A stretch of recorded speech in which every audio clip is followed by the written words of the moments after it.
Change, placing fourth in the 2024 presidential elections by securing 31,202 votes, representing 0.28%, indicated the low white and black colors of the Movement of Change as its party colors and the monarch butterfly as the party symbol. Slogan for the new UP party is Ghana First, with integrity and ethical leadership as its core values. During the unveiling of the party, founder of the UP, Alan Kojo Chermantin, says his party will make Ghana the economic powerhouse of Africa by 2040, should it win the next general elections. UP is a broad base, that's number one. It is a center or centrist party, too. And then it seeks to build a united Ghana. And number four, accelerate the economic and social transformation of our country. Number six, by mobilizing the collective strengths and talents of all Ghanaians. If Ghana is to be considered, all of us as an army, then we are marching on half strength. Because some of our best talents have been excluded from governance and from politics because of the nature and character of our politics. And I want to introduce a new culture of politics in Ghana.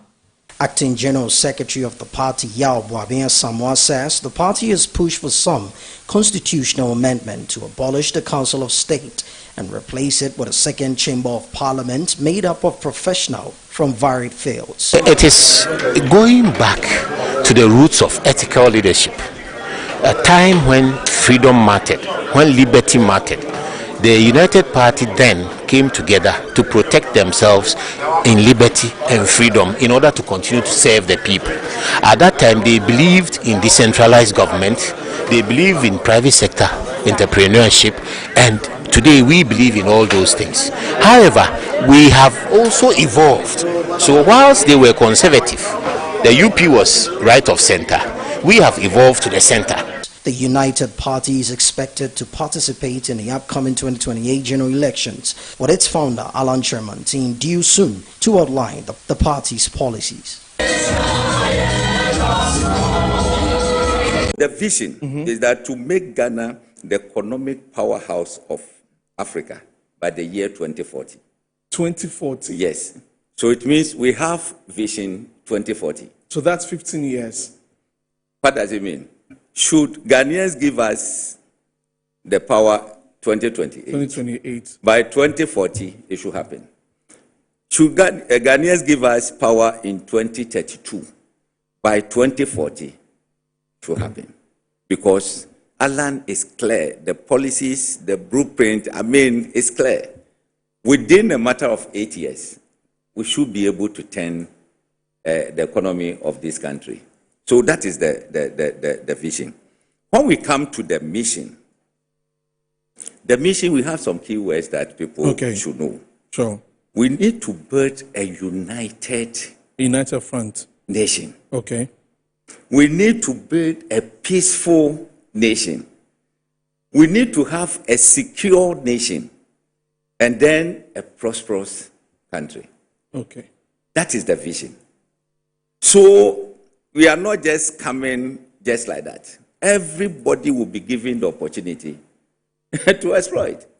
If you are into business, you should be able to flourish in your business. Whatever you are doing, the opportunity that you need to do it, we should be able to give it to you. So that is the different values that we are carrying on. We've delivered our provisional certificate. The next step is to acquire our full certificate, which will require rolling out our entire national structure. So that's the step we are going to take. We are going to roll out the entire party across the country. What informed the decision to rename the UP? What informed that decision? It is going back to the roots of ethical leadership, a time when freedom mattered, when liberty mattered. The United Party then came together to protect themselves in liberty and freedom in order to continue to serve the people. At that time, they believed in decentralized government, they believed in private sector entrepreneurship, and Today, we believe in all those things. However, we have also evolved. So whilst they were conservative, the UP was right of center. We have evolved to the center. So in the center, we take the best of all sides and look for pragmatic, practical solutions to everyday problems. We don't color problem solution with ideological lens.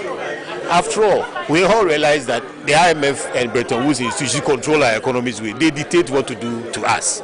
But if you are going to be able to change that, you will need to have pragmatic, workable policies that impact the people, that create jobs, that create wealth for the nation. When the nation is wealthy, the people within the nation will be wealthy. So you need to create situations where people who are leaving school can transition to the world of work. Those are the things we are about. Practical things that can impact directly the lives of the people who matter. So we say we are centrist. We do compromise. We balance private sector with protection of vulnerable in the society. So that is our philosophy. That is our ideology. We know the youth tradition as well as... I must at least say something. Otherwise, the report, Alan Okrova, when you have some Papa Bianca. So, I don't want to get into trouble. I'll just keep to my text for purposes of those who don't have the opportunity to be with us. Interim National Chairman, our Interim General Secretary, the Interim National and Regional Officers, and I'm pleased that many of you have traveled from all the 16 regions to be here with us this morning, this afternoon. Representatives of other political parties and groupings, friends of the media, distinguished invited guests, ladies and gentlemen. I wish first to express my profound gratitude to all of you, as well as those joining us from around the world, for responding to our invitation to be part of this very important event. Fellow countrymen and women, today we are ushering a new era, a new dawn in Ghanaian politics. A new dawn that will end the divisiveness, acrimony, and rancor in politics in Ghana. A new dawn that will also end the duopoly in Ghanaian politics by offering Ghanaians a credible alternative and eliminate the culture of winner takes all. A new dawn that will bring about economic transformation which will translate into massive job opportunities, usher in a golden age of business, and also create prosperity for our country, Ghana. A new dawn that will mobilize the collective strengths and talents of all Ghanaians for national development, irrespective of age, ethnicity, religion, or political affiliation. A new dawn that will promote accountable and transparent governance and introduce a policy of zero tolerance for corruption. A new dawn that will at least protect the environment and promote sustainable development. Distinguished ladies and gentlemen, this is what underpins the establishment of the United Party. The UP, as you've been told, is a broad-based, and every word here is pregnant with meaning. The UP is a broad-based, that's number one. It is a center or centrist party, too. And then it seeks to build a united Ghana. And number four, accelerate the economic and social transformation of our country. Number six, by mobilizing the collective strengths and talents of all Ghanaians. If Ghana is to be considered, all of us, as an army, then we are marching on half strength. Because some of our best talents have been excluded from governance and from politics because of the nature and character of our politics. And I want to introduce a new culture of politics in Ghana. It is not enough for people to keep on saying that that's how politics is. No, that's not how politics is. We Ghanaians are decent people and want to make sure that we bring decency into our politics. This is what we are looking for as the United Party. But what is our vision? I'm not even sure what our two big parties, what their vision is. I've not quite heard them articulating their vision. You see, what a vision does is to articulate the aspiration. What is the overarching goal that you are looking for? How are people going to measure you? So if you say that my vision is to become the richest man, then that is your aspiration. That is your goal. And so if by the certain date you are not the richest man, it means you are failed. So articulating a vision is very important. And this is a fundamental problem in Ghana. Do you recall any party that has articulated to you a clear, concise vision by which we can measure their performance? We want to change the dynamics. The vision of the United Party is to make Ghana the economic powerhouse of Africa by 2040. By 2040. And that is what we call Vision 2040. And we are branding this as the Paradise Project. So by 2040, if the people of Ghana, by the grace of God, install us in power, then we promise them that by 2040, Ghana will become a paradise. Now, you may articulate your vision, but what is it that you are going to do to realize your vision? That is what your mission is. And our mission as a party is to build one, a united, peaceful, secure, and prosperous country. Can you become the economic powerhouse of Africa if you are divided? No. Can you become the economic powerhouse of Africa if there's no peace in your country? Can you become the powerhouse if you are not secure as a nation? No. And this, together with prosperity, is what would make us the economic powerhouse. And also, our mission is to provide equal opportunity for all Ghanaians, not for some, but for all Ghanaians. What we have been witnessing since independence is that the opportunities are open for only a few people. The United Party is going to change that dynamics in Ghanaian politics. And it is to provide the opportunity for every Ghanaian to realize their full potential. If you want to become a carpenter, want to become the best carpenter in Ghana. If you are an electrician, we want you to become the best electrician. If you are a doctor, we want you to excel and become the best doctor in Africa by 2040. And the icing on the cake is that we want particularly the youth and the women and the vulnerable of our society. We want to focus on them. Ladies and gentlemen, the soul and strength of every political organization is anchored on its values. Say, uni esuna uni ebaya. You are nobody.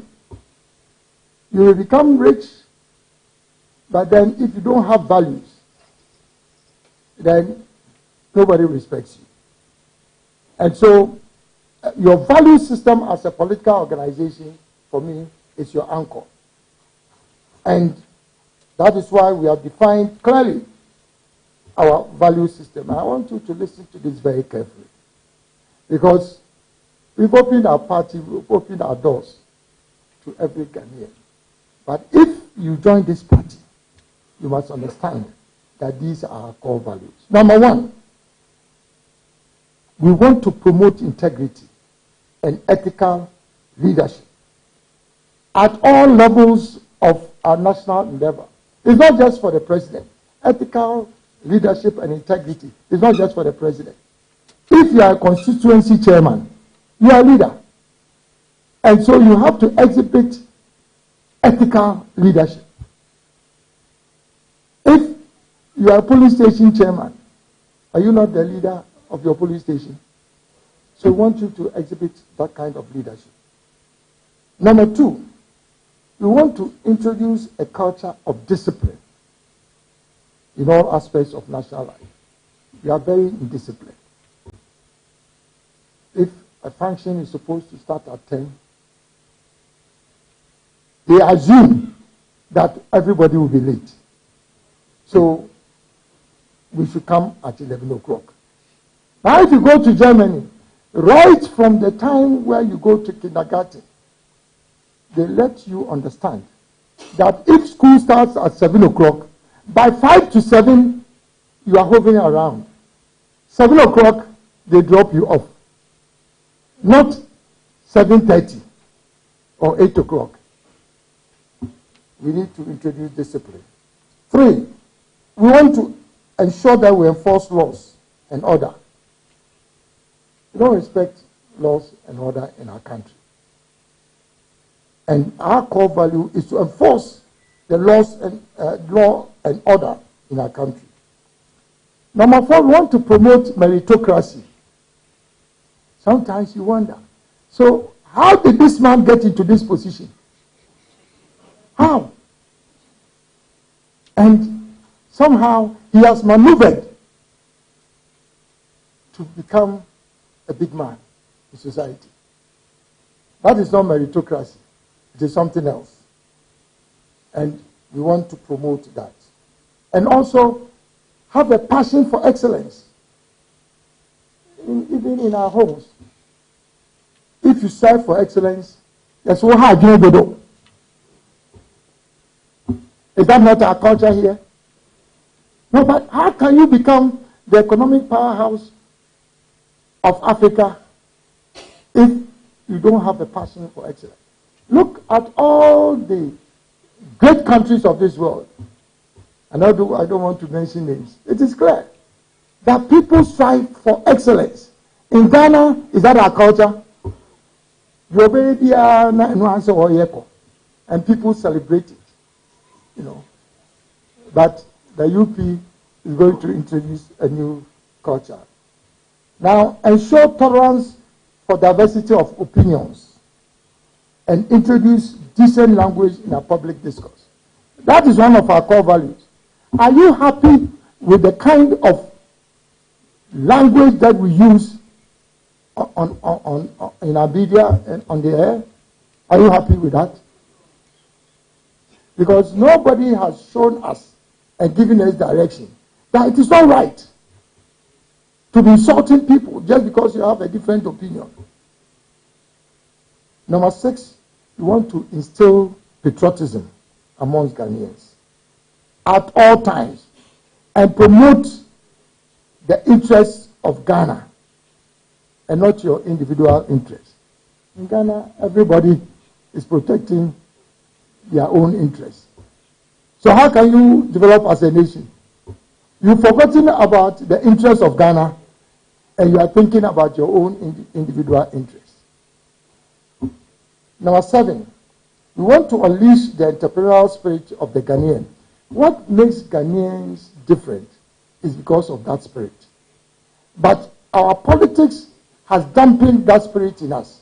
You need a new party that will unleash the entrepreneurial spirit of Ghanaians. Number 8, we want to promote free speech and freedom of association. This is one of the core values of the old UP. That is why we are talking about UP. But it is UP plus. Because we've gone beyond even the values of the old UP. That is why we call ourselves UP plus. We want to fight against. Good morning, good morning, good morning.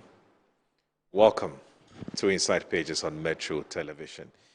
In the last 10 or 15 minutes or so, we've been showing you videos of a major event that took place in this part of town, Accra, Ghana. If you're watching us outside, I mean Accra, Ghana, it's in Accra, Ghana. And the reason why we've played you this video for a while now, because we want you who perhaps did not get the opportunity to watch that event live, either on TV or online or monitored on radio, to have a feel of how things panned out. Of course, we can't show you the entire event because we have a conversation to have. But as you do know, a new political baby, so to speak, has been birthed. This political party is called UP Plus. Sounds familiar? Well, I'm sure it does. But it's called the UP Plus. And they say they're looking for an opportunity to break Ghana's duopoly. Also sounds familiar, doesn't it? It does. To break Ghana's duopoly. Now, UP Plus is being championed by a man we all know is a very popular man, very visible man in the political, the politics of Ghana. He has been a former trades minister, and he created and formed a movement and led it into the 2024 elections. I'm talking about the man, John Allan Kwadwo Kyerematen. And that party was adored in the course of the week, and they've shared their vision and what their mission is. But elements within the New Patriotic Party are saying that there's a problem with the name, because the intention of the UP Plus is to take away the soul and the spirit that embodies the New Patriotic Party. In fact, they suspect and believe that the formation of this political party is meant to hurt the New Patriotic Party, which is a party that leading members of the UP Plus are coming from or have broken away from. There's a whole lot to talk about this morning, including what will be new in terms of the ability to survive in this political climate. Will they go the same way or the same direction, such as all the other ones that we've seen being formed out of similar circumstances? Will they thrive? Will they survive? That's a conversation we intend to have this morning. So stay with us. When I return, I'll tell you who my guests are this morning who will be weighing in on this very vexed issue. This is Inside Pages on Metro Television. My name is Audu Moro. Don't go anywhere, please.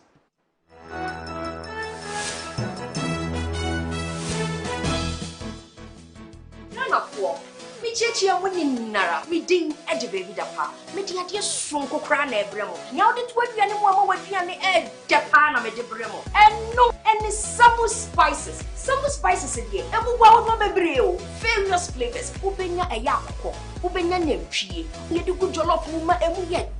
Ubenya ye do quam. You do for you. Hot nako pibito. Na Emma with Piane. And yet day. When you mean ya, you can you go to your for eka.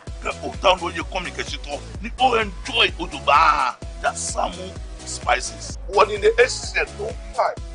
I'm thinking that Yaga. Samu spices in a Sabi, daddy so say. Samu spices, Moon Samu. Samu spices, Yama chicken. Samu spices. In Sanaka in Kitwa, mixture 10 grams, your chicken, spaghetti, garlic and ginger, stew, can jollof, and the flavors Alpha Bebre. Samu spices, yes, Saka. FDRJ Jadien Kratwayatu. Wabedum, Tamaso, J. Watch it, na learning. Missy, watch and learn. Makwema Besisia. Abozig. I can say no yakonati and the more drink woman. Hey, but I didn't mean. Oh, sorry. She knew her. Oh, dish. Eddie, Dabio, baby womb. Ready? Hey, baby womb. Ah, Eddie. I'll cause some discomfort. Ah. Sorry, well, uncle, where would the dad? Why your funeral? At your phone for Aerofield Trading. Sorry, it killed them all. Na mumshe na ndadanya waso mosquito coil esudu wo munumu. Na se spray wo dan mu so a. Hwan sima adronum ansa na akodan no mu. Enkratoi FDA agiatum.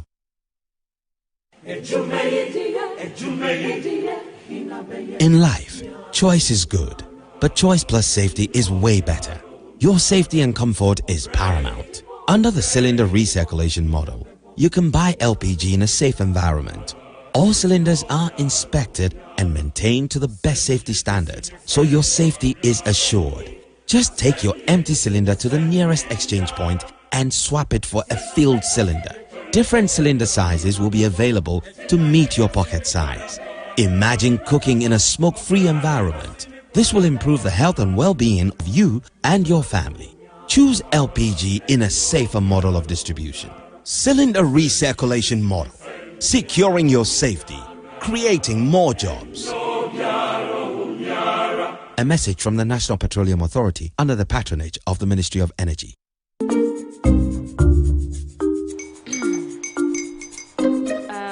Kwame and his uncle are almost here. Wait a minute. This one too, your friend Kwame. Wait, Kwame. As in the same Kwame again? Yes, Mommy. I'm the second coming. Into all this tension just to reintroduce that broke boy from Kaswa. Why would you deceive the family like this again?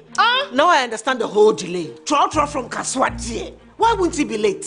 Or be late? Of course.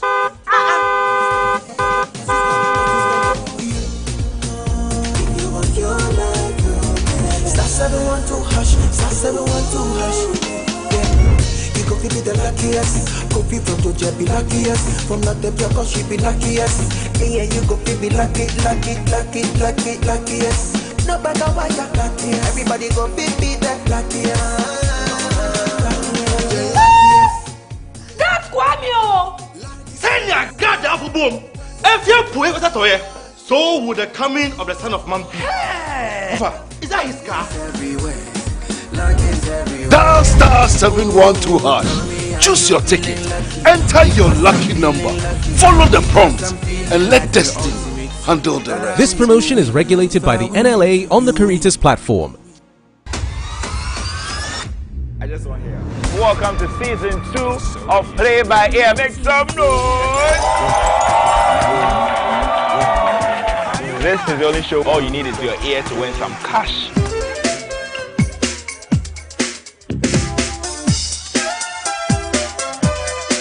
When I say play by ear, what you say?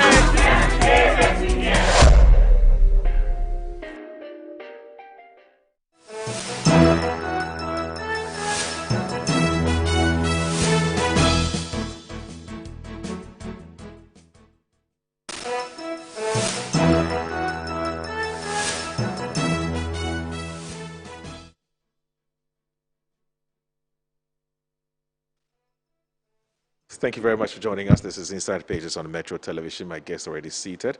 I will be telling you who my guests are shortly. But let me just say that just in case you just joined us, as I did indicate, the Movement for Change, the political movement of 2024 presidential candidate, Alan Kyerematen, has officially transitioned into a political party. Now, the new political party will now be called the United Party. Now, the party was launched, in the course of the week, and we've heard some leading members of that party saying that their movement would now be called the United Party or UP+. Now, we're told that the Electoral Commission has confirmed the status of the party. In fact, it confirmed it earlier in October, that's this month. We're told that the party has come to resurrect the old bones in their aged who know much about UP, and the UP Plus received its provisional certificate on the 3rd of October 2025. And the movement was changed, as you do know, was formed by Alan Kyerematen in 2023 after he broke away from the New Patriotic Party ahead of the internal presidential primary. So we ask some fundamental questions. What really is the real motive for the formation of this political party? Is this to advance the cause of governance, to advance the cause of democracy in this country, or they have an ulterior motive? And if that ulterior motive is, as the MPP said, is to hurt them because they're taking the soul and the spirit away from the party, but why would they want to do that? if that indeed is the case. So joining me this morning, I have Dr. Kweku Edubwan, who is with the Ghana Initiative Security Consultant and also a member of the MPP's communications team. Good morning, sir. Thank you very much for joining us. And first time on the show, I believe. Yeah. Right. Good to see you. Please try and get the mic a bit closer, or you get a bit closer to the mic, or get the mic a bit closer to you so we can hear you. Okay. Yes. Good to see you. Good to see you, my brother. And I hope you're doing very well. I'm good. Okay, that's right. Thank you. And also joining us is Professor John Osai-Kwapo. He is the project director of the Democracy Project, so also a CDD fellow who's joined us. Prof, good morning. And thank you so very much for joining us on the show. It's good to see you. You've been in town for a while now, haven't you? About a week. About a week and a half, okay. And we'll talk about why you're here and the importance of that big event that happened in the course of the week. And also Victor Kojoga Adawudu is a member of the NDC's legal team. In fact, he's a senior member of the NDC. He's a stalwart of the party. He's been with the party for many years. He has shown so much passion and commitment and dedication to the cause of the NDC. And once you invite him and he has time and nothing has come up, he would always be here to serve his party that he loves so much. Mr. Kojoga Adawudu, good morning. Thank you very much for your time. Good morning. It's a pleasure being here. Yeah. Thank you. We're also expecting Hobson Adoye, who is the Director of Field Operations of the UP, and he will also be joining us on some points. I don't know whether he'll be joining us via Zoom or he'll be in the studio, because what I'm told is that he had agreed to join us in the studio. Perhaps something has come up, but the production team is working the lines to get in touch with him and find out whether he'll be able to make it to the studio or he will be joining us digitally or virtually. But let me start with you. Prof would have to leave at some point at 9:15 thereabouts, and so let me try and get as much as I can from him before he and I can leave, so that he can leave the two of you to do your debating and so on, and then we can rope in Hobson Adoye at some point. Prof, first of all, I'm curious to know about the big event that happened in the course of the week. You launched a book, the book about the sitting president, His Excellency John Dramani Mahama. I'm curious to know why did you pick on John Dramani Mahama? Why him? And what is this? What is it about the book that you would want, readers, even if you're not somebody who likes to read, but why must I read this particular book? Thank you very much. Good morning to you. Good morning to the co-panelists and your viewers as well. So I launched a book on Tuesday titled John Mahama, Reflections on His First Presidency and the Quest for Redemption. It is part of my interest of writing about the presidents in our Fourth Republic, but primarily using public perception data to construct narratives around their time in office. So my first book was on former President Kufuor, and then a year and a half ago wrote a book of 30 years of democracy, but spanning the 5 presidents we had as of that point. My interest in President John Mahama was looking at his first presidency, the fact that as of when he lost the 2016 election, he was the first president in our Fourth Republic not to have been given a second term, and then trying to understand the events that followed, running again in 2020 and running again in 2024, and thinking of it as, quote unquote, a search for redemption, which was triggered by something he said when he announced his 2020 run. Among the many things he said, he did indicate that it is also an opportunity, this is paraphrasing his words, to make right the wrongs of the past. And then in my interviews with him, one of the questions I asked him was, should he decide to run? Because as of that interview, he hadn't made a decision yet about 2024. But I said, should you decide to run, what would the second John Mahama presidency look like, and how distinct would it be from the best? So putting that all together was why I subtitled the book, The Quest for Redemption. Well, that's interesting. Well, you talk about using public perception as a way to create a narrative for this book. I mean, how do you gather that public perception? So mainly the Afrobarometer data. Okay. So I use data from the Afrobarometer survey. For President John Mahama, there was only one Afrobarometer during his term of office. But then there were 2 CDD Ghana pre-election polls in 2016. So I use AB 2014, those 2 pre-election polls, to talk about his first, the period up to 2016. And then in the quest for redemption, I used the additional rounds of Afrobarometer, some of the global info analytics data as well, CDD pre-election in 2020. Okay. Oh, so that's how scientific you went about collecting the data. Yes. In terms of collecting data in terms of public perception. Yes, so it's existing data on public perception from Afrobarometer, CDD, global info analytics. Is he the first president you've written on? No, so I wrote about President Kufuor and launched the book in 2022, January. Okay. Do you intend to do the same for, say, Nana Akufo-Addo? Yes, so once Jerry I Rawlings, close out the project on President Mahama, my next presidential book is going to be on President Akufo-Addo. Right. The challenge with writing about former President Rawlings and Atta Mills is that one of the things I also like to do is to incorporate the voices of the presidents in this narrative. So I had a chance to speak with Kufuor. I had a chance to interview President John Mahama over a full day. I'm hoping to have a chance to interview President. Okay. So that is the only challenge I would have with writing about Rawlings and Mills. I mean, there are people who are still around, who have been with him who were with him for a long time. So perhaps I can use their perspective, but the key is having the main character I write about being able to respond to that public perception data and their journey to the presidency. The good news I have for you is that Kojoga was fairly, close to the former President Rawlings. I'm sure that you may want to pick his views when you're writing this book. It will be very interesting to know what his thoughts are about his encounter with the former President Jerry Rawlings, and there's the likes of Victor Smith and his own daughter, the wife. There's quite a number of other persons that you can speak to. So I can only wish you well.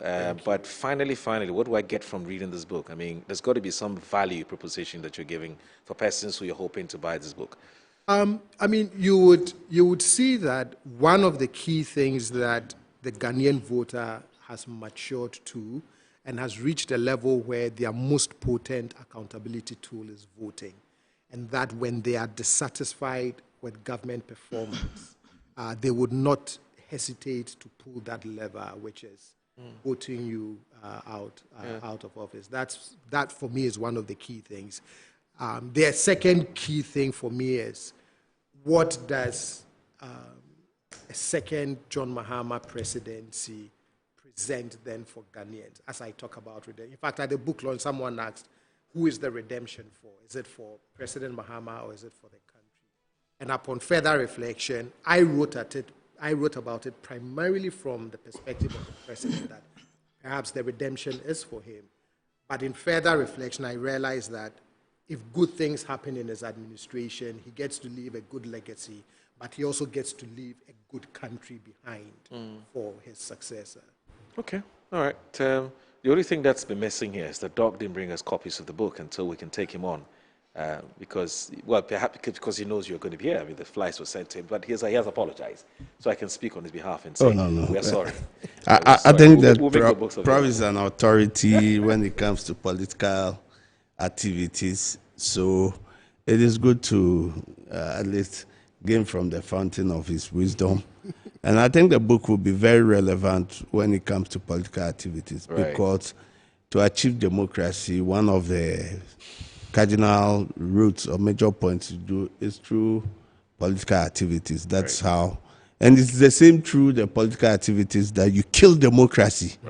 That's how democracy you can do. So for me, any literature that we can have on political activities, it will just refine the way we do things, because we build upon what and the shared knowledge that we may have, or what we may learn from the books, from the great people who he has interviewed, would also define the way. Because definitely, I'm sure they are going to speak about their strengths when they were there, their weaknesses, and their perception, what they felt. Sometimes when you are up there, you think everything is okay. Your followers, your people don't see anything wrong about you, what you have done.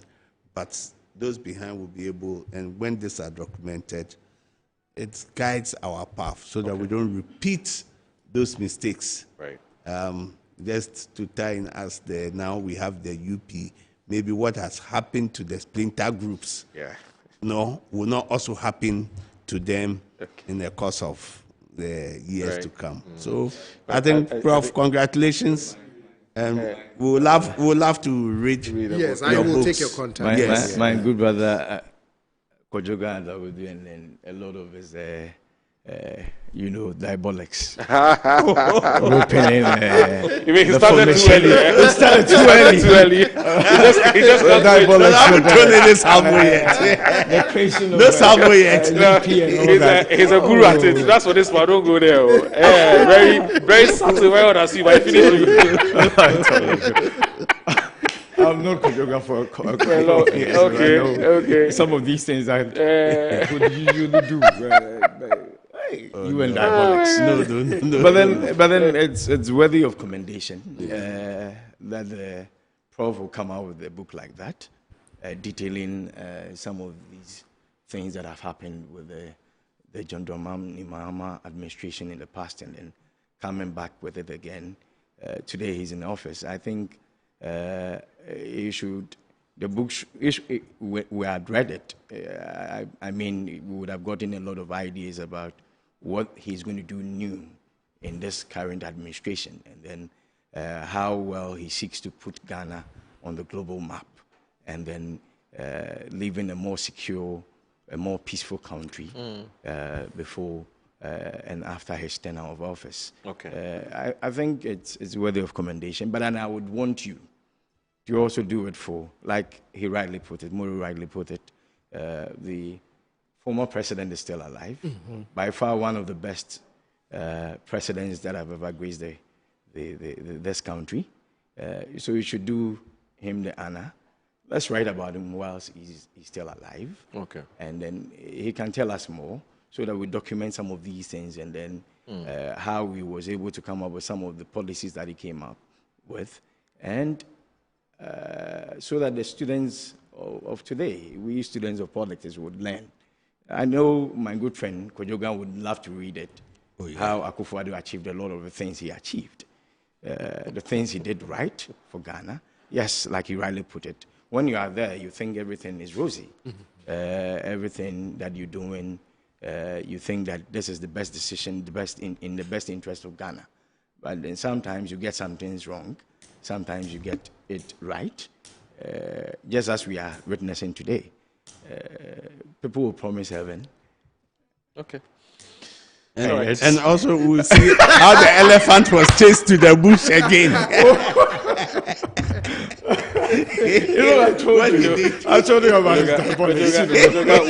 Won't let go any opportunity to punch and punch very hard, and to punch where it hurts most. You know, this book you're talking about, you have no idea when MPP hears about this book, how it makes them feel. But Prof, let's do this quickly. So UP Plus, we heard about the impending formation of this book. We just didn't know when. Of this party. We just didn't know when. And then I think 2 days before, as media, we got an invitation to a press conference about the launch of this party. We said, well, it looks like we say it in Tree, Ejabo. We now have a new political party. Is that a UP or UP Plus, depending on whichever one that you choose to, or however you choose to call it. Since the formation of this political party, I mean, what has been going through your mind? So the emergence of political parties, the Ghanaians seem to be, again, and I'm going to fall on public perception data to make my point, which is the Ghanaian appears to be in some kind of a paradox when it comes to political parties outside of our NDC, MPP duopoly. And I say that because whenever you have conversations with individuals, social media, in other public places, you tend to hear the refrain, oh, MPP, NDC, they are the same, we are tired of these two political parties, we need a third force, we need a third political party, or some major force that can shake up the duopoly. But then when you also look at the empirical data, it doesn't jive with some of the things that come up in our conversations. So I'll give you an example. In the Afrobarometer survey, there's a question about which political party do you feel close to, and then it gives you the different options. Over 10 rounds, if you add up the share of people who say they feel close to either the NDC or the NPP, it's almost about 93, 94%, right? Then, at the same time, though, there's a question about political parties are divisive, we need less of them, and then there's the second statement, more political parties are needed, so Ghanaians have a choice who governs them. So the same Ghanaians who are strongly saying they feel close to either NDC or NPP, on that question would say, yeah, we need more political parties so Ghanaians can have a choice of who governs them, about almost 7 out of 10. So what do we want? Precisely. So that's why I say it's a paradox. If you move from how they've answered this question in Afrobarometer, and even you look at our election results, I think the best showing of third parties and independent candidates combined was 2000 round 1. Since then, I don't think in a combined total, they've not been able to gain more than 2% of the vote share. So whilst we may feel frustrated sometimes that we have this duopoly that has a strong hold on our political system, and sometimes we would say we want a third force or a third political party. Our actions during elections doesn't seem to reflect that that desire, or that hope. So that is what makes me wonder that the emergence of the UP, the extent to which it would be able to break through this duopoly of the NDC and the NPP. The data doesn't give me confidence, right, that that breakthrough would happen. When the Honorable Alan Kyerematen, decided to run independent in 2024, one of the things that I also asked myself was that we may want a third party or an independent, but do we want one that emerges from the duopoly tradition, or do we want one who has never been, quote-unquote, part of the duopoly politics, right? So if an independent emerges out of an NDC or an NPP, will people likely look at that person and say, but at the heart of it, you are NDC or NPP, you're just forming either a different movement, a different party, or going independent. So that is also the other angle that I'm unsure of. Would you think that it's perhaps an area of research that you may want to look into? Yes, because if you look at how have they succeeded in even drawing support and votes from the party from which they break away to form their independent candidacy or their own political party. I think back to 2000, for example, Mr. Guzitano having broken away from the NDC over the quote-unquote famous Swedro Declaration and other matters, right? Yes, some may say it may have taken some votes away from the NDC, but in terms of becoming that viable alternative to the main party they break up from, I didn't see that post-2000. I didn't see that with the NDP, I think it's the NDP, Nana Konedu's former party. First Lady's party, yes. right? National Democratic, was it a party? Party, yes. So I didn't see that. But interestingly, though, in 2000, the formation of the RFP, which is a reform party, that's Guzitano's reform party, when it started in 1999, I recall at the time, the conversation was not too clear. In fact, depending on who you speak to, post the 2000 elections that ushered in Kufuor, depending on who you speak to, some say the Guzitano effect affected the NDC. Some will also tell you that, well, it really didn't, because Ghanaians just wanted the Rawlings regime out. He had done 19 years, there's 11 and plus 8. So it just depends on who you speak to, but it still doesn't take anything away from and then you also look at 2024, Alan's effect on the, on the MPP in 2024. So again, yes, a new political party, you can look at what Ghanaians have said on the question of we need more political parties so Ghanaians have a real choice in who governs them. So when a political party emerges, you can say, well, maybe it would be the response to that sentiment Ghanaians have been expressing in the Afrobarometer survey. But if you look at all of the other empirical data, which party do you feel close to, and then our election results and outcomes, that is where I keep wondering the extent to which the emergence of this party will be able to break through. And if you look at, the last thing I would add is, so I took time, I think it was about 1.5 years ago, to look at the constitutions of our two main parties. And if you see the work they have done, I mean, they've built very solid, comprehensive administrative structures, right? All the way from the national level to the polling station level to run their political parties. And the kinds of resources it takes, that you have to mobilize to keep these administrative political structures going is no mean task. And so when a new party emerges, that's also one of the things that goes through my mind. These two parties have taken time and resources to build these things over time. Right. And maybe with time, a third party will be able to do that and get up to that level. But when they have also made the investments to get where they are, I keep saying I don't think the NDC and the MPP would easily give up their stronghold on our political space. I say to people who tend to say, well, we are tired of the NDC and the MPP, I say that one of the routes that I think it's viable is if you can get in as a truly reform-minded person and seize control of one of these parties, right, to launch your agenda.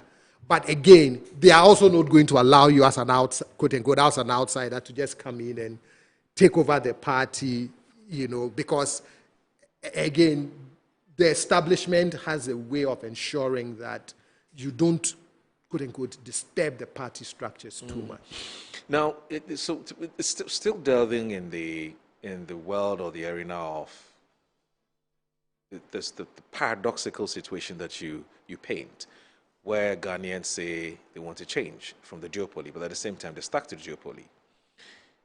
Can we make a case for ethnicity, regionalism, and politics, and the fact that they shape each other, or they influence each other, and the fact that when you look at Africa and Ghana more specifically, the ethnic factor is major when it comes to which group of people support which political party, or which ethnic group support which political party, and how that has made it difficult for persons who are aligned to certain political parties to say, well, I was brought up in this party as a so-and-so tribe, and so I'm in it, even if I'm not happy with that political party.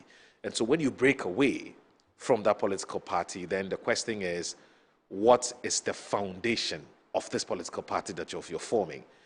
Do you suppose that's the reason why people struggle, for want of a better word, to say they want to leave their parties and go to and these new parties that's been formed? But closely related to that question is the question of how many Ghanaians really, per the data, are saying that they want a third force. Really, how many are they?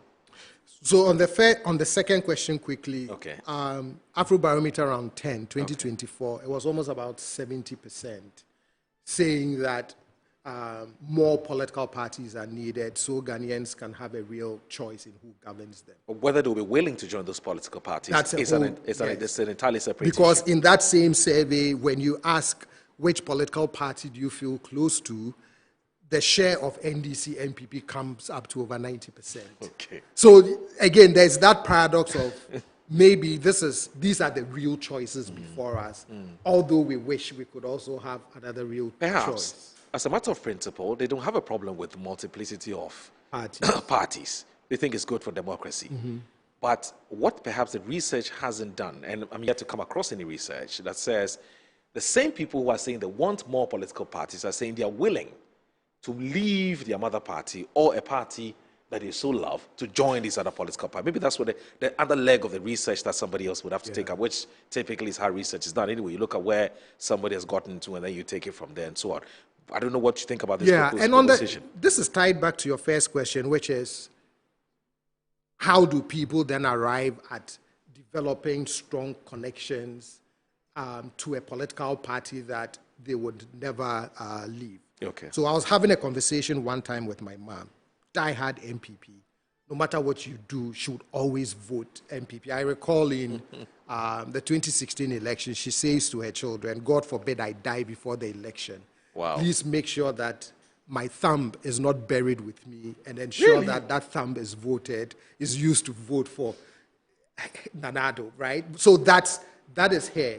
But part of how she came to support this party is also a combination of history and, family experiences with the then PNDC government and all of that. So there's history that shapes people's attachment to parties. I'm sure there's ethnicity that plays part. It's major in Africa. Dog. Yes, It's major. there are also those who may come to a political party believing that this party reflects better my values, my ideals. So there's a multiplicity of factors that come into play. And so based on those factors and the attachments that develops, it becomes very difficult then to move away from that attachment. At best, and I think this is partly what happened in 2024, which is even among those who may have identified as MPP or lean MPP, but not necessarily happy with the party, and could not see themselves crossing over to vote for another political party. In those instances, what they will do is they will just stay home. Because their attachments can become very strong, right? And every political party also needs a strong base of support. Those voters that you know through the good times and the bad times will stick with you. I mean, and it's not just even in Ghana, but in other democracies, parties need that assurance that at least I have X percentage of the population that would always stick with me. Then the rest of the work becomes those who are in the middle, and then even sometimes how many of my political opponents can I, quote unquote, grab and convince to come over. Viewers, just bear with us. Professor Osai-Kwapong, John Osai-Kwapong, will be leaving us in the next 10 minutes, and that's why we're engaging. We're doing a one-on-one with him, and then we can use the rest of the 50 minutes to have a conversation with my other guests who are seated here, and I'm sure that they would bear with me on this one. We didn't patch all. Council, I beg, yes, just 10 minutes, and then he would take leave of us. Now, will the UP political group, which has just been formed, will they survive? And what do you think really, from where you sit, is the real intention behind the formation of this political party? And I'm sure that you know what the public discussion has been in terms of really what the real motive. But where you sit, what do you think?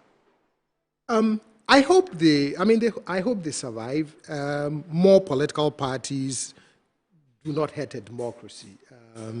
We are supposed to be a multi-party democracy that has evolved to a two-party democracy. I still believe that our two main political parties have a lot to teach us and help us understand what it actually takes to build and keep a political party that is viable one election after the other through some of the painful losses they've suffered, some of the good victories they've won, and especially in times when they've lost, why they have not even disintegrated after the loss, despite the pain and even sometimes some of the infighting over what caused our defeat, and how they still manage to keep going and maintain a viable national party. It's a story they haven't shared enough of with us. I mean, I got to see that picture by even just reading their constitutions and the different officers and how they come into office and all of that, how they resolve internal disputes and all of those things. It's no simple task. So, I mean, I hope that, especially with the Honorable Alan, who has been part of the duopoly before, that perhaps whatever lessons he learned, he saw being part of the MPP for years, he can bring some of that to bear upon ensuring that the party survives, right, and keeps and is able to be a viable political party. You just wish him well on that. In terms of the motive, I mean, if you put it within the context of 2024, I think he was dissatisfied with the primary. I mean, the day he announced that he was leaving to run as an independent, he did point out certain things that he was aggrieved about in terms of the primary process that he felt were not addressed satisfactorily, and therefore he was going to run as an independent. But from what he also announced during the formation of the UP, he's saying he's offering a different vision, a different alternative to what we have in terms of the NDC and the MPP. So for me, then, that is not a bad vision, or that is not a bad alternative to offer to Ghanaians. I want to believe that it is not a continuation of the grievance he has felt about the MPP since the primaries to elect the 2024 election. I believe, hopefully he's moved past that after having run as an independent and now forming his own party, that is now in the past, that his focus now is on the UP party and how he can build that to become a viable alternative to our duopoly. The name UP, you have any thoughts to share on that? Very interesting, the choice of UP, especially whenever we talk about the MPP, we talk about it being a UP tradition and all of that. It will be interesting to see what really drove the adoption of the UP. Because as you mentioned at the beginning of the program, it is the party's tradition. It is one of the things at the soul of the party. When you talk about MPP, they talk about being a UP tradition. I was just curious. This question then ties in with really what the real motive or intentions for forming this political party is, doesn't it? Because the MPP is already crying foul, and they're saying, look, what are you doing? This is the very foundation of the party we call the New Patriotic Party. Why do you want to chip into it? Why do you want to destroy it? Why do you want to dilute it? Why do you want to take it away? And then closely related to that is the issue of what we have heard, functionaries within the new, or elements within the UP political party are saying that, look, once upon a time, there was a party called the UP. The UP had certain ethos, had a mission, had a vision, and had its own plans. Unfortunately, a group of people, and that's what they said, and it's not coming from me, there's a group of people who came in and have hijacked this UP, named it NPP, and have totally lost their way.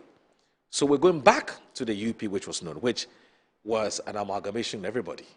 Which the Gashfemokbeos and everything, the Northern People's Party, the Volta, whatever, all these, NLM and all of that. So look, this is what we represent. We want everybody to come on board.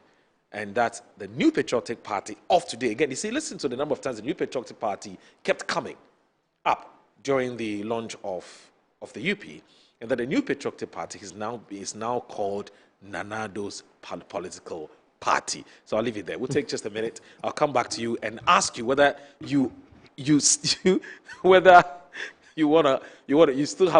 have something to say about what exactly is the real motive for the formation of this party. Please stay with us.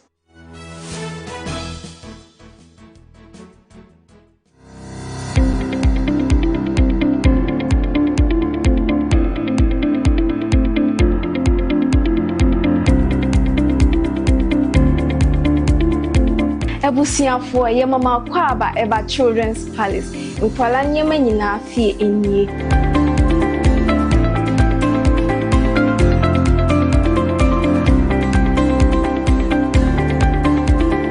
Yonkwala ntade mani mema nyina ntare nyina wase. Yonkwala shoes, yonkwala duane, yonkwala wipes, yonkwala diapers, yonkwala toys, baby coat. In fact, bibia opama omanyina obenye biwa ase.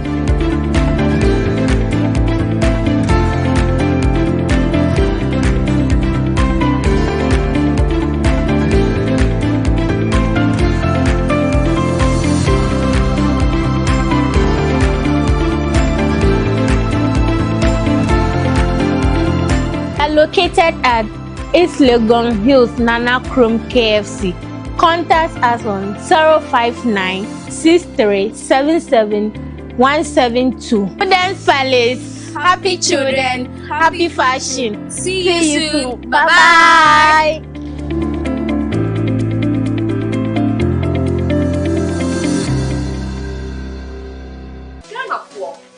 Chia woni nara me din e de baby da pa me di ade sonko kra na ebremo nya ode to aduane mo ama waduane e de pa na me de bremo eno any some spices de e bu wa no bebre o various flavors ubenya e yakko ubenya nantwie ye de ku jollof mu ma emu ye de ubenya ye de ku nkwan ye de ku froye mu ho na ko pebito na ema waduane enye de unyimi nia ye nkon ye konko tie nyankofo eka autant de communication ni enjoy Oduba that some spices. One in the essence don't fight. I'm going to get that. Some spices in a BTA daddy so say. Some spices. Some spices. Nyama chicken. Some spices. Nsaka in Kitwa. Measure 10 grams. Your chicken, spaghetti, garlic and ginger, stew, can jollof, and the flavors alphabet bebre. Some spices. Yes, Saka. FDAJ jadien kratwe yatum.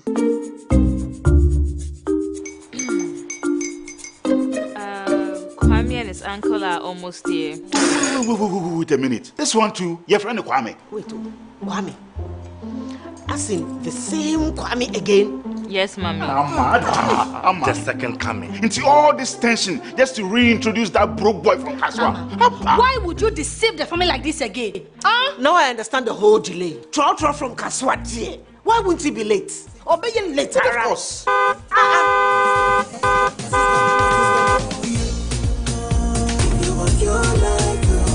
Stars everyone to hush. Stars everyone to hush.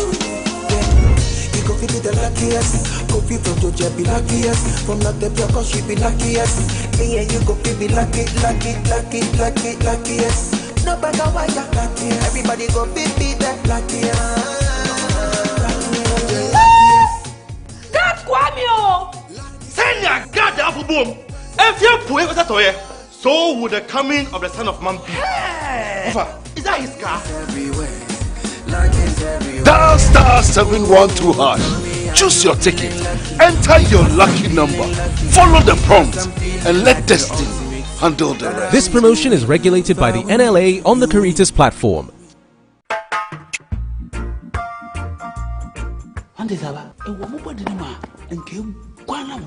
Oh, Jose, and I made the Cannon Pano, Nasana, Mishiana, what me. A drain I didn't quano, Kingdom Garlic Bitters. No, not benefiting. Me benefiting wine. Also, what told dear? Abrewa, this mamma, our brand, Mishuve. One antique crown our bread. No Kingdom Garlic Bitters, and any capsules, Nanya, what ya bribia. Kingdom Garlic Bitters, and the capsules. Assembly, a devil when I'm when I say, send your name, wife, complain one personal. Kingdom Ginseng Power Capsules, and tea. Say, see, I'm persuaded. Kingdom Ginseng Power Capsules. Emeni tienya sumdie befi abrebia. Obebia o de poa haw no. Edro ba kupa wo hia ne tremendous capsules. Tremendous capsules. Esiesie wo ma wo ye obesima. Enro yi wo benya bi wo bebia ye ton nro bia. Kingdom Herbal, no challenger. Need your attention, please. Mnet Movies 4 brings you Action HQ. Before I describe the job, I have to know you can do it. The movie festival where action never clocks out. 1, 2, 3. Go! Business as usual means fist first, questions later. We don't do spreadsheets. Car keys, a couple guns. We do high speeds. Put your foot to that floor and you burn. Our management style, very hands-on. Watercooler chats, surprisingly inspirational. I live my life a quarter mile at a time. This October, Mnet Movies 4 is mission controlled for mayhem. Complete destruction. It's home base for heroics. It's Action HQ. Consider your couch the corner office of chaos. This is not a drill. Report to Action HQ all month long on Mnet Movies 4, where action never clocks out.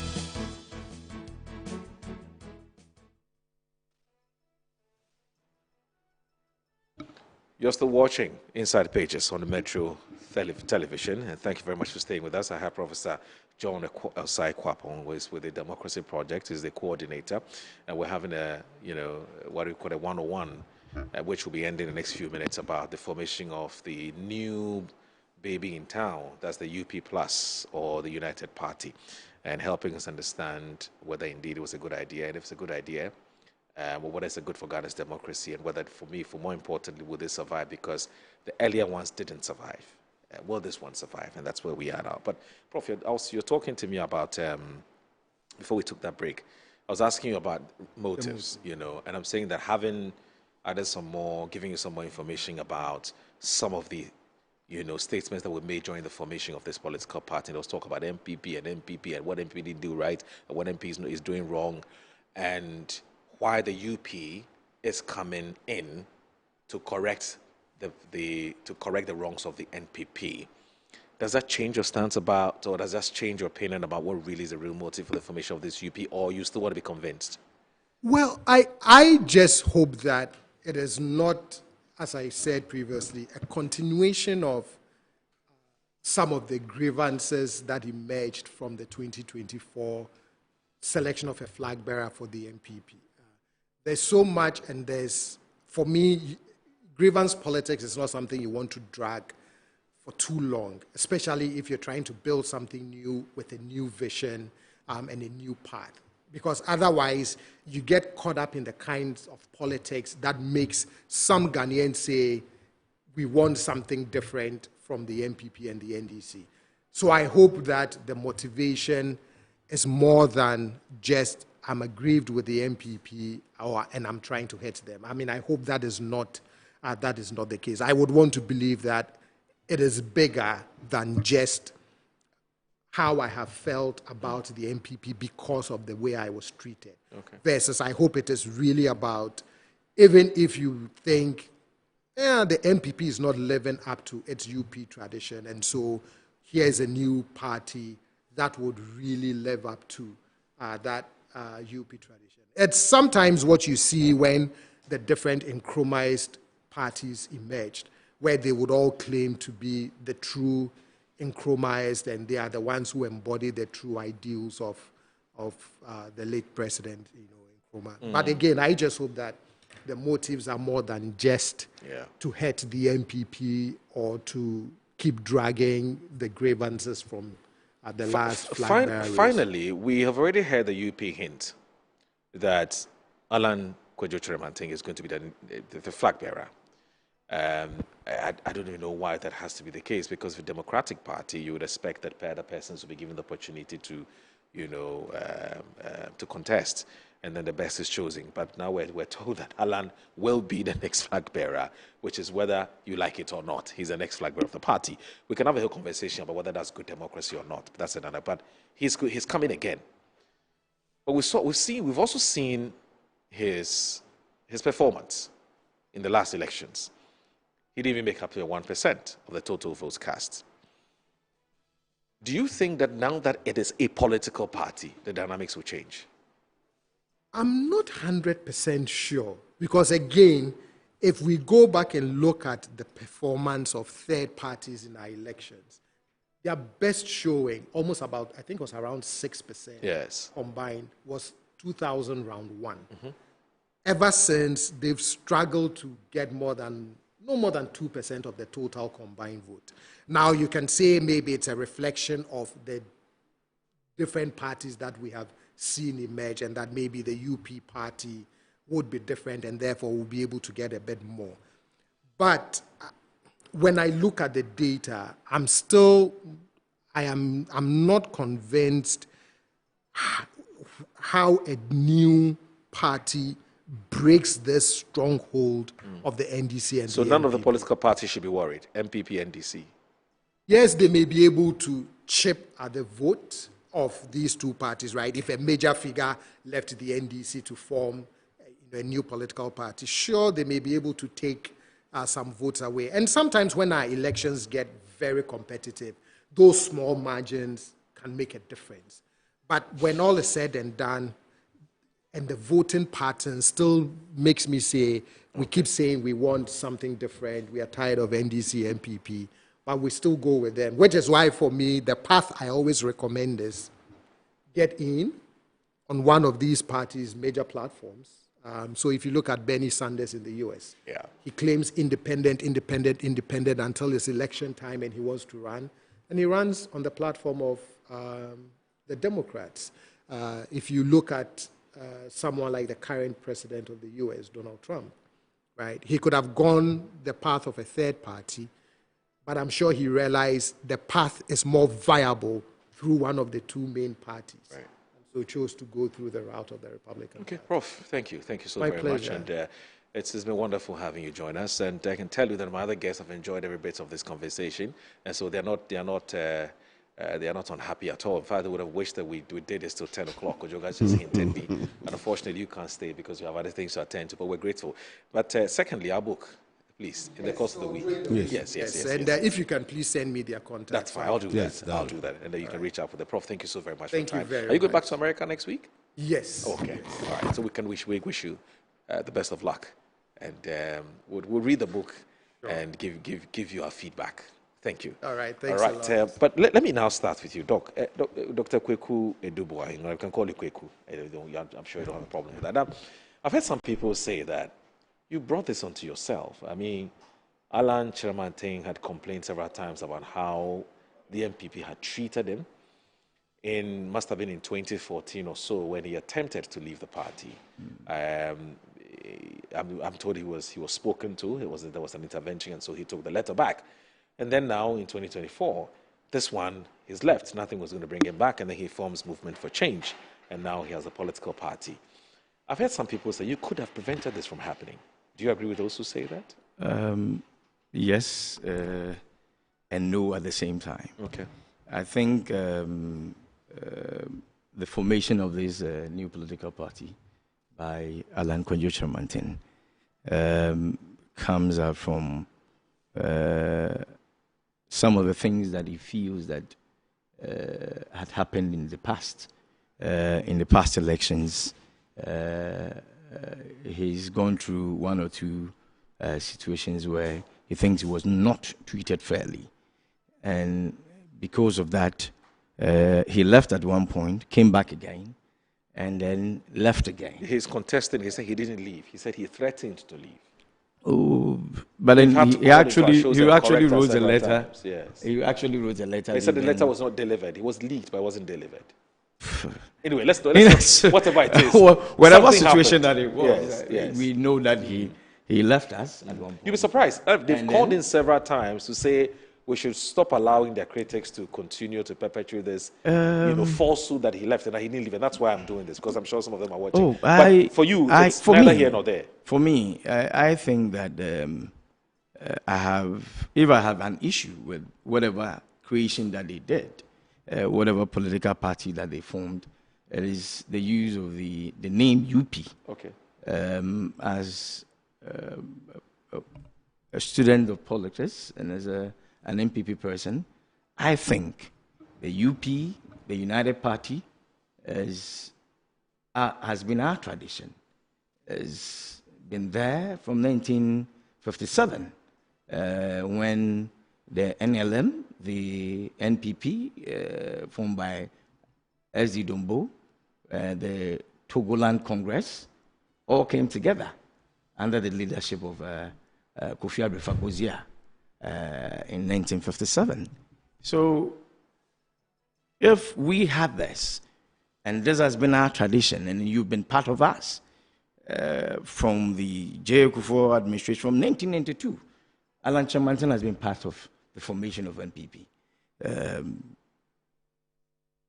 With J. Kufuor, with Danko Akufo-Addo, and then you've served as a minister, as a key person in this our political administration, and then the next morning you go and say you're forming a party called the United Party, and that you want to go beyond the values of the old UP, you want to be a center, and then we were a center right, and so you want to be more center today, and then your principles are that you want a united country, a peaceful country, a secured country. These are your plans for Ghana. What do you find wrong with those plans? Listen, Adenyana. The truth is, Over the years, now Danko Akufo-Addo left a very peaceful country, Ghana, handed it over to JAM, and then President John Dramani Mahama is also continuing from there. We have a very peaceful country at the moment, more secure, only in terms of the Galamsey issues and all that is not working out well. That we want the president to put more efforts in trying to secure our lands and secure our water bodies. Quite apart from those ones, Ghana has been peaceful. So if this is the main reason why you're forming a political party, then it leaves a lot to be desired. And when the NPP today has come out with amnesty, and then have written letters to you that you were part of us, we want you to come back. You said they don't trust. They don't trust this amnesty. Why would they don't trust the motive behind this amnesty? They think it's a my trap. plea would go to, listen, Alan Kwadwo Kyerematen and a host of the people, some of the people that are within the new formed party, people that I would say that my fathers, I've known them right from day one within my political, and I would plead with them to just exercise constraint. Maybe, just maybe, because of the candidate we presented last term. That is why they went all out and said, no, listen, because the establishment were protecting a particular person. So we will go all out and then would want to, if you may, hurt NPP one way or the other. And I still feel, the formation of this party and then the choice of name they've given is just to hurt us. We come from a particular tradition. And then we are from the UP tradition. Why the name UP of all the names in the world? You could have chosen any other name. They say they're going back to their roots. Going They back say to you've the lost roots. your way. It's no more the MPP. Why wouldn't you it's stay now a party here? which is Dombo Dankwa Buzia. What it means is that if you don't belong to any of these groups, you cannot lead the MPP. So they're forming a political party where Krobos, Gans, all other tribes, for as long as you're competent enough to lead the party, you can do it. That's the kind of platform that they want to create. At the moment, the MPP of today does not give equal access and equal opportunity to other persons who come from other tribes. I would say that if you don't come from Dombo, Dankwa, or Buzia. That is not the truth. That this one, if this is where the argument is coming from, Kufuor has been here as the president of Ghana. He's from Buzia. He's from Buzia. And then what about Alan? Where is he coming from? Has he not been That should be Buzia. somebody? That should be Yes. Buzia too. That should be Buzia too. So if today he comes and says that he's forming a party because if you are not from Dankwa Buzia Dombo tradition, you are not being allowed in here, then probably he should get somebody else to lead his party. But then what we are saying is that, you see, in the essence of trying to form this is probably to become a third force in Ghana.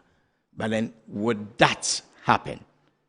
He should take a cue from the NDP. They say they are targeting from your base. the reform. They say they are targeting your base. They're going back to Ashanti.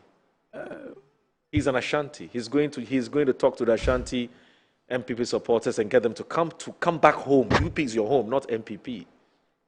UP over the years transcended to become what we have as MPP today. This is our base. And then going back to them is an effort in futility. Okay. And then let me chip in this. Listen, I would only but ask them to relax a little bit. I would ask Yabobina Samwa, my own father, my uncle Alan Kyerematen, to take it easy on themselves. We have an election, an coming election on the 31st of January. Relax a little bit and let the party choose a new leader. And then he will bring if you think that you've not been treated fairly, we are bringing you Kenneth Japan. Okay? who we think is more accessible to delegates out there, who we think would be a wonderful leader, who called that we should bring everybody that the party has suspended. Whoever left the party, we should bring everybody back to the party. When delegates have gone out there to vote for Kennedy Akompre Kwenjapon, Alan is a senior back in school. We will be able to bring him back. So I would ask him to just exercise a little bit of constraint here and let us bring the man who will be able to unify the whole party, his own brother, and then once he's in, he can come back to the party. So for someone like you, who is both an MPP person but also in the camp of Ken, you believe that it's not a lost cause? No. Once there's a change in the leadership of the MPP, it can change a lot of things, i.e., a new MPP leadership can get the UP tradition to have a change of mind. Yes. Sorry, the UP party to have a change of mind. Yes, all right, let me go to Kojo. Kojoka, there are some people who have said that it appears that for some reason the NDC is excited about the formation of this political party.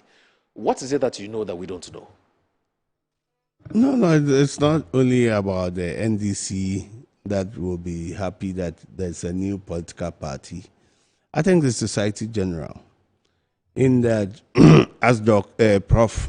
Osai Kwapon was saying, political parties, when they come, we had a duopoly, and people have always spoken about third force, that third force that should come with an ethical leadership, that NDC, MPP are the same. That's the perception, although they are not the same. Right. They have different values and different ideology and how things are done. So that space where the third force we don't have has been occupied by the civil society organization, But the Ghanaians are also getting disappointed in the civil society organization in that we have seen it across the two political divide. People who masquerade or people say they are CSOs and they lead, whilst a party takes the ruins of government, you find them being part of that government. It's across the two parties. So I think that people are excited that we will have the third force that would come in. Also, what from things that the movement of change was doing and their ideology, what they are saying seems to align with what the populists expect. Maybe divorcing itself from the NPP, that the NPP has lost its bearing, lost the focus. They've moved away from the ideology and the way they do things, that even from within them, they see that there's no opportunity for all. And that's why I'm sure that Ghanaians are excited. Now, the cardinal objective for every formation of political parties, the first one is to win elections. Is to win elections. But if it's not to win election, maybe it is from the grievances or bitterness and the rest, then the contrary will be to hurt the other person. I always say something like, one man no chop. If one man chop, there will be trouble. Your party has experienced that. Yeah. RFP, sorry, Reform Party. I'll come to all. Okay, you come to all. I'll come to that. So for this party coming, and from research base, is that Ghanaians want a third force. The issue with the third force is that how do you organize and have the administrative system to create that system that whilst the leader is not there, the system itself will be able to have that sustainability. That is the problem. Right. That's where we have seen that most of the splinter groups that eventually formed political parties, I'll start from 1992, which is more recent than going back to the Action Party, the UNC and PFP. I think let's go along with the youth and the rest. So in 2000, we had the National Reform Party, which actually was a splinter group from the NDC. And it had effect. You know, although they didn't win, the effect that we lost the 2000 election. Are you one of those who thinks that the Reform Party hit the NDC's chances in 2000? Yes, it did. Would NDC have won the 2000 elections? Yes. If the Reform Party hadn't broken away? No, yeah. It's because Guzi at the time and the people were so close to President Rawlings. Okay. So people felt that if these people are coming with all these grievances, that they were not having opportunities, then will be better off keeping the same people who denied us those opportunities. You don't think you wouldn't think it was electoral fatigue? People had voted for the NDC, they kept Rawlings. Rawlings. It was the same Rawlings place anyway. had existed. Oh yeah, so yeah, it was Yes. Professor Mills. So it was Professor Mills who was coming in. Right. So you can make the argument about we're tied with Rawlings. Yes. Maybe you can make the argument of we're tied with the NDC. So we had that effect. Then in 2004, they had the effect of the DFP, Democratic Obeda Samuel's Freedom- DFP. Yes. With the likes of Bidziding and co. Yeah, Bidziding and co. Right. Now, when Professor Mills won in 2009, he started and brought all these people back. He spoke to them. Right. There was a committee, there was a team that spoke to all of them. That is leadership. He brought everybody back to the fold. It was not just a letter that was issued. NDC didn't issue a letter that, all the people come back, we're giving you amnesty. It shows the level of leadership, how leadership went in, right? So all these people came back and played significant roles within the party. I think the NPP could have gone on in a better fashion and manner by going to engage them that, look, it's part of political party processes. So you find splinter groups, you are hurt, yes, maybe you feel betrayed, but that alone is not enough reason why you should move. Because we need you, your contribution is needed by the nation, and whilst you are outside, it is difficult to fight and come in. So that would have been what they would have done. Now, the effect that they had on the 2024 was that Alan had been part of the Young Elephant from the formation, 92. He knows what has gone on, the history, everything. And he comes back and says that this is not the place where you have to belong to. That also had an effect on NPP, the election in 2020.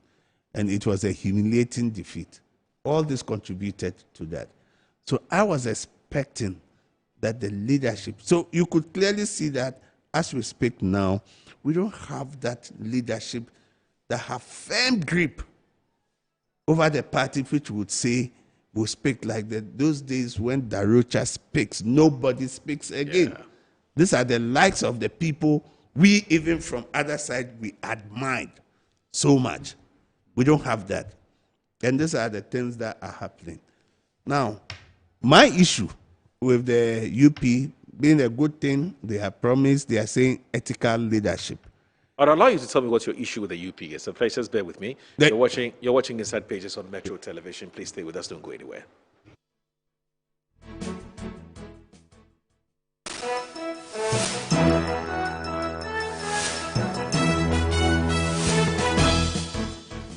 Branch manager. Of course, I accept only quality and affordable printed souvenirs for my promotional campaigns. I'm the head of academic affairs of a very important institution in Ghana. Of course, we only deal with quality, reliable printing companies for our institution's printing materials. I'm talking about appointed time printing.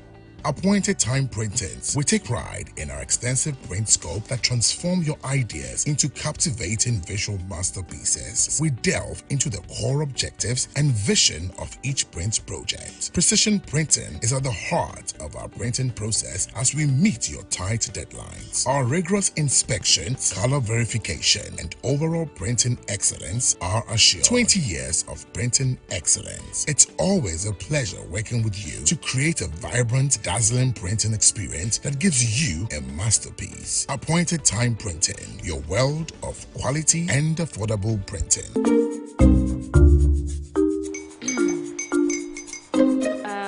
Kwame and his uncle are almost here. Wait a minute. This one too, your friend Kwame. Wait, Kwame. As in the same Kwame again? Yes, Mommy. I'm the second coming. Into all this tension just to reintroduce that broke boy from Kaswa. Why would you deceive the family like this again? Now I understand the whole delay. Troll from Kaswa dear. Why wouldn't he be late? Obey you later. Of course.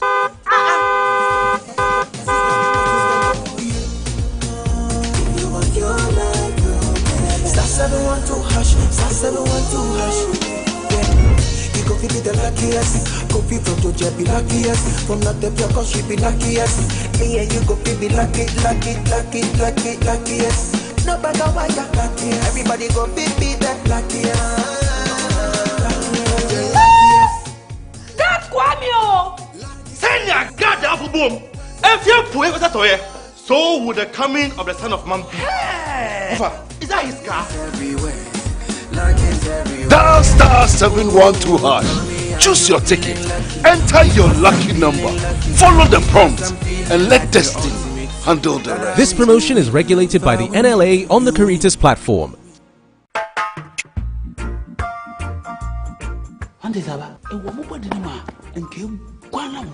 Oh, Jose, and I'm the SMS.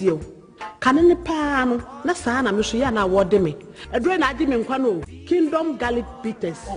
No, benefit him. Me benefit wine. Also, what told dear? Abrewa, the smile, I brent me shuve. One antique crana wabre. No Kingdom Garlic Bitters, and any capsules. Nanya, what ya bribia. Kingdom Garlic Bitters, and the capsules. Asembia nhu edeben we hu ama wani agise senior na my wife complain one personal Kingdom Ginseng Power Capsules nti sesia mpaso aye de Kingdom Ginseng Power Capsules emani tie ni asumdie befi abrebia oba bia o de pu ahaw no edro ba kupa wo hia ne Tremendous Capsules esiesie wo ma wo ye oba sima enro yi wo benya bi wo ba bia ye ton nro bia Kingdom Herbal no challenger. I just want to hear. Welcome to season 2 of Play by Ear. Make some noise! This is the only show. All you need is your ear to win some cash.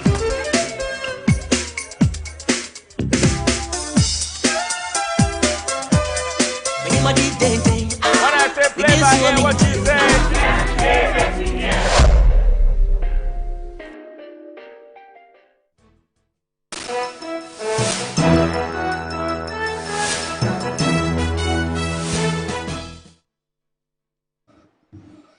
You're watching Inside Pages on Metro Television. I want to say thank you very much for staying with us. We appreciate your time. We appreciate your dedication and your commitment and loyalty to this show. I have Kojoga Adawudu, who is a member of the NDC's legal team. He's here with us. Kojoga, thank you once again for staying with us. And also Dr. Kweku, the Dr. Kweku Boahene.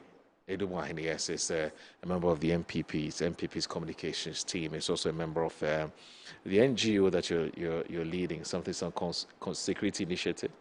What's Ghana Initiative? How long have you been with this group? We've been in the system for the past 6 years. Okay, all right. You need to be a bit more vocal. All right. So you're talking about. You say the only issue you have with the UP. What is it? The new UP is that what the ideas, the values, it's good. The intention behind it is good. But just to let them, there are case studies that they will have to learn from. Okay. If really the intention is to be a political party which would be there and become a third force, they should look at some case studies and they don't fall, so that they don't fall within the same trap again.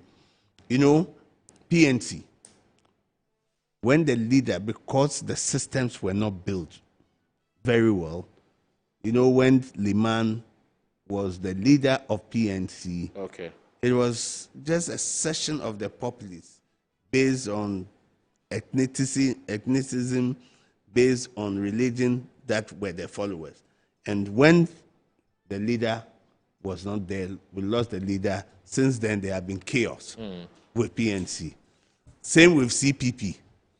When the leader, because they have not been able to build a system, the administrative capacity that they have, all those from the polling station or the branches constituency, it involves a lot of money.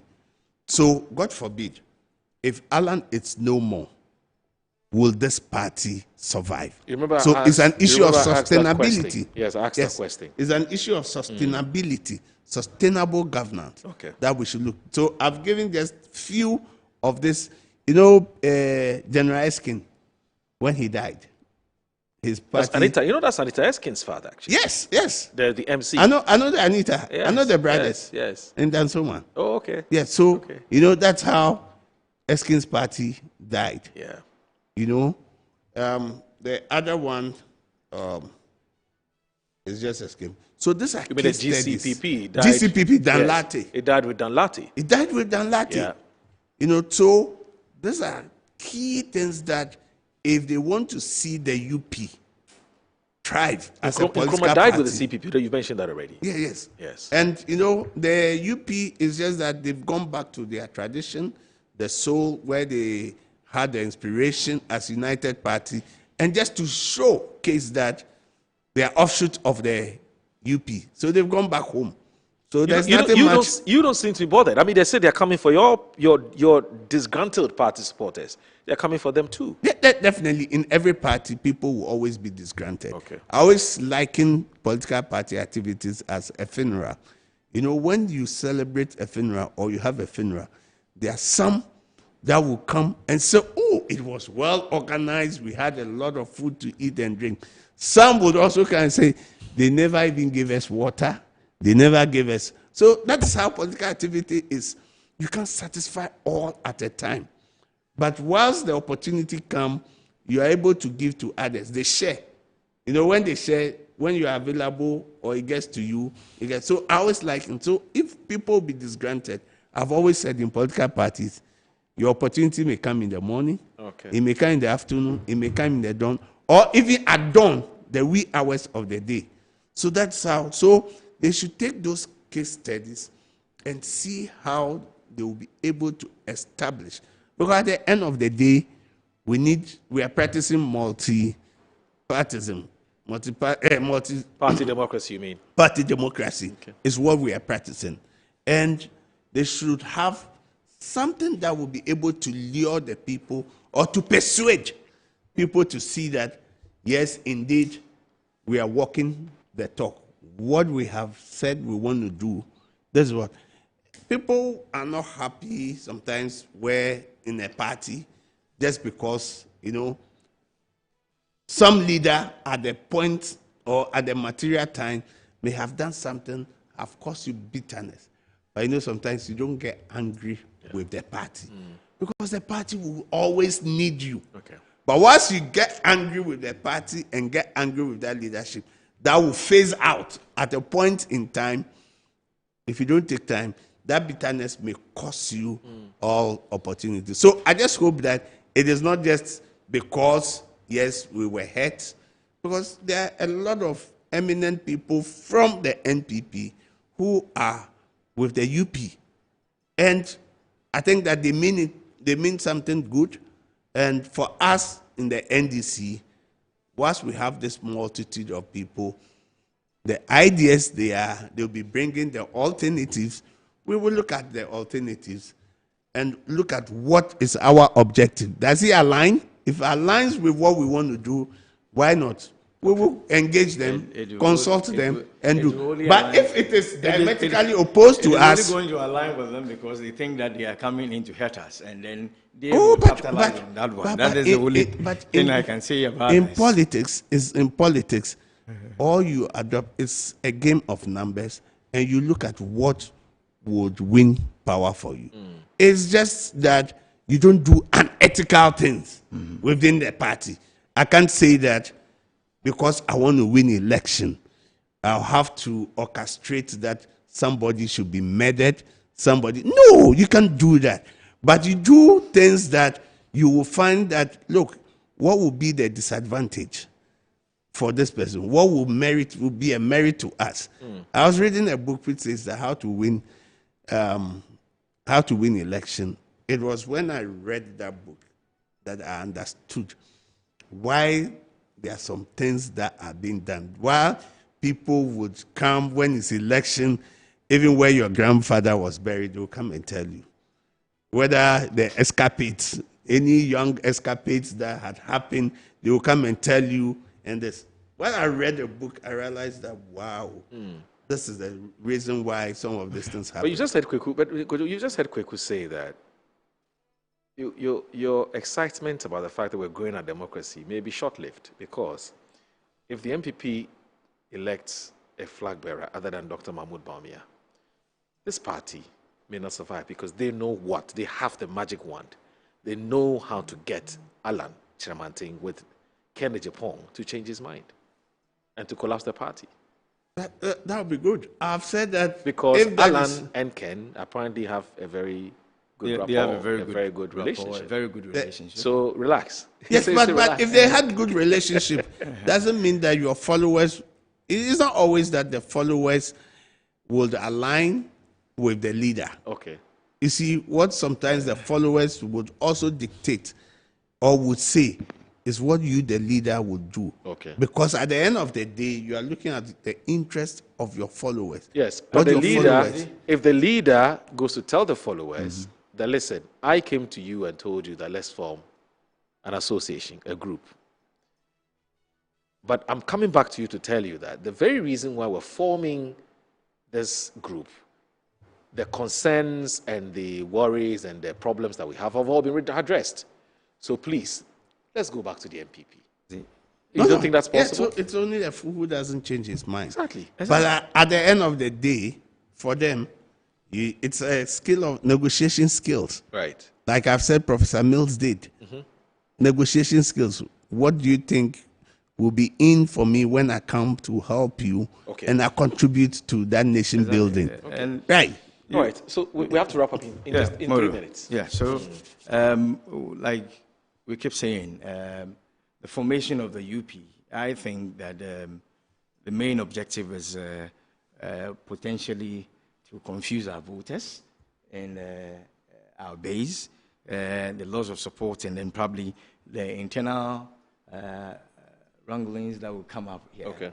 I feel people are embittered, people are disgruntled, and then they feel that that is why they want to go and form this political party that they are doing now. Okay.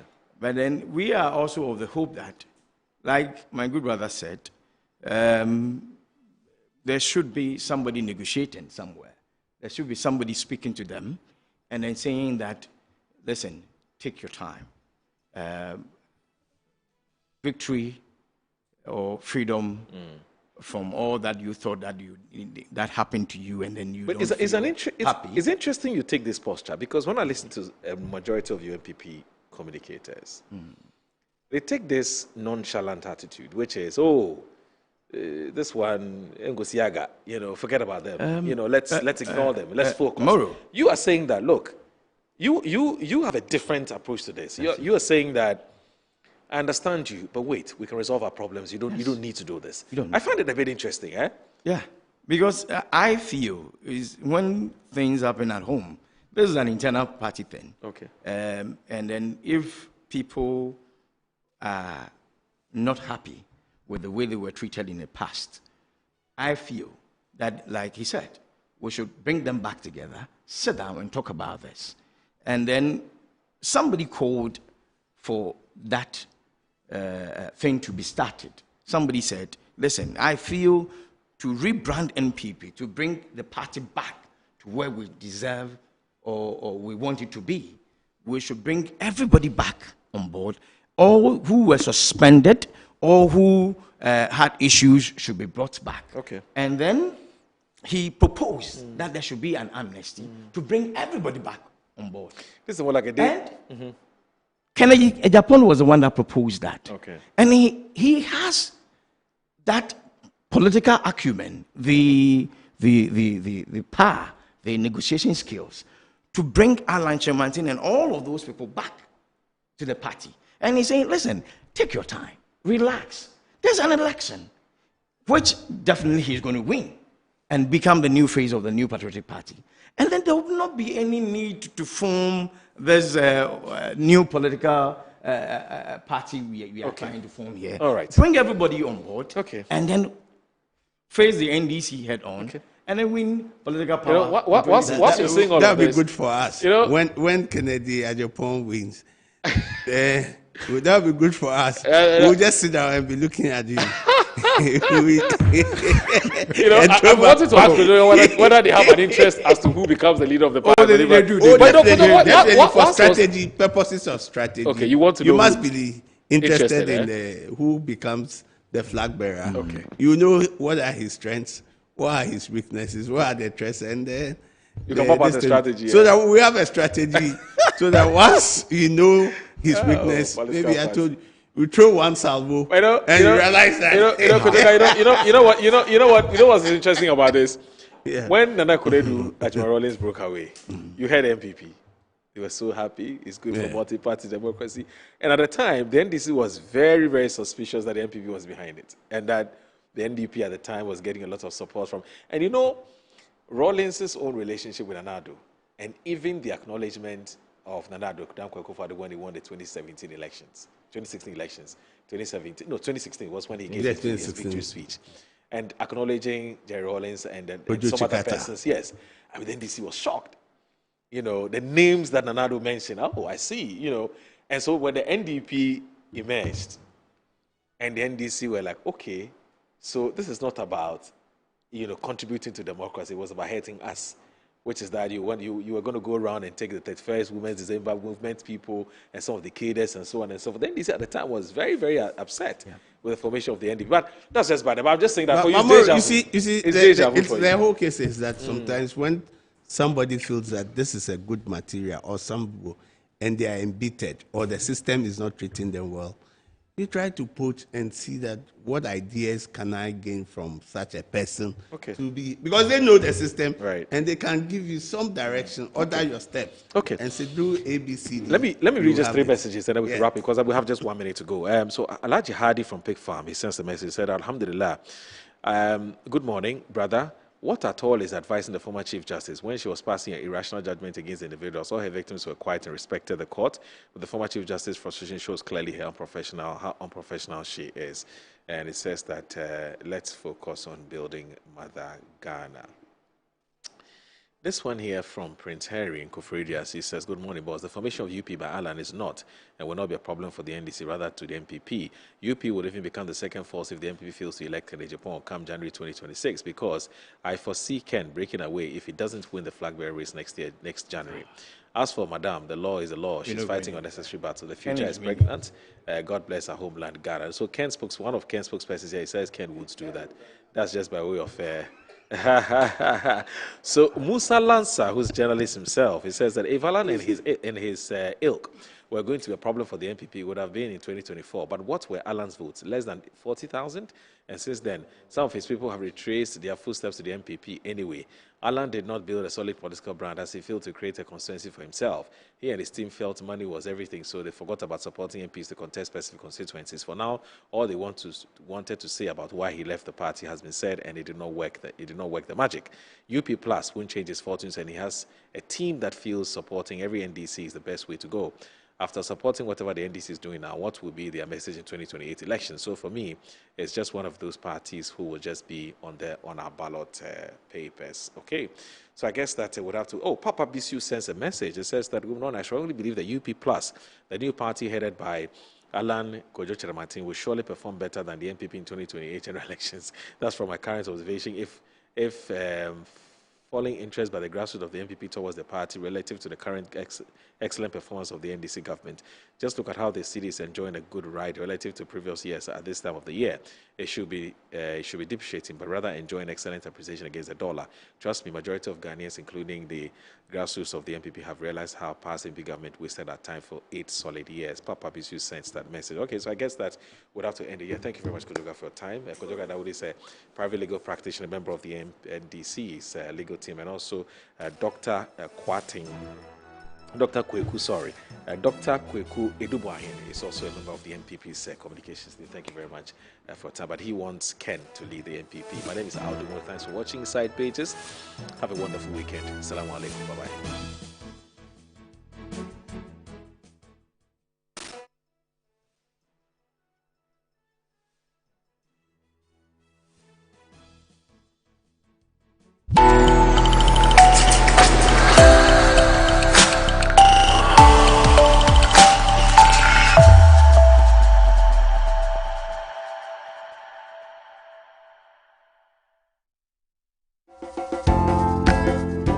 This week on the PL Show, we're thrilled to have Madam Victoria Seshi Okai, a woman who embodies the spirit of innovation and dedication in early childhood education. There were so many lapses that I realized in my childhood journey that if it had been handled well, I might have been a better version of me than I am now. Join us as we delve into Victoria's inspiring journey and discover how she's impacting countless children's lives. We are mainly focused on learning toys that contribute to early cognitive development.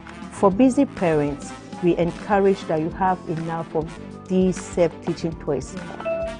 Baker, great work. Can you find more? All the kids need to do is touch and learn. The PL Show is brought to you by Kel Charcoal, Kel 360, and Kel Kids Toothpaste. Kel, happy smile.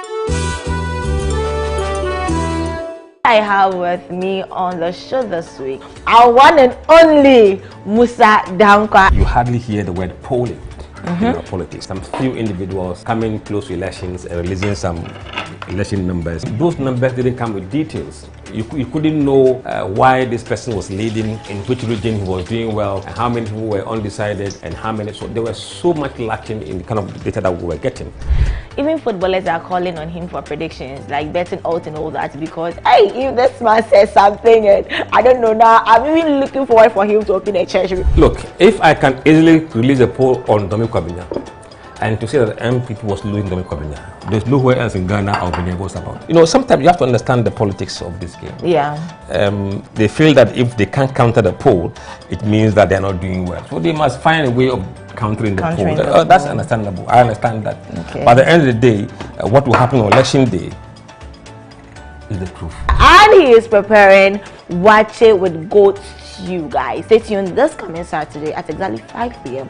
on Cook Africa.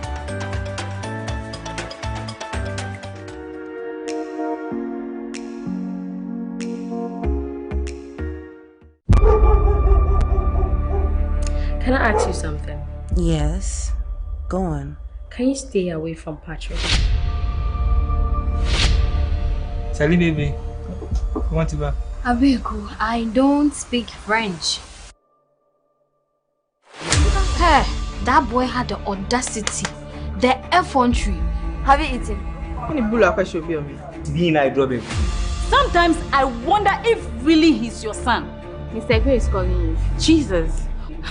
Once your friends are busy learning, you are here watching series. I don't want to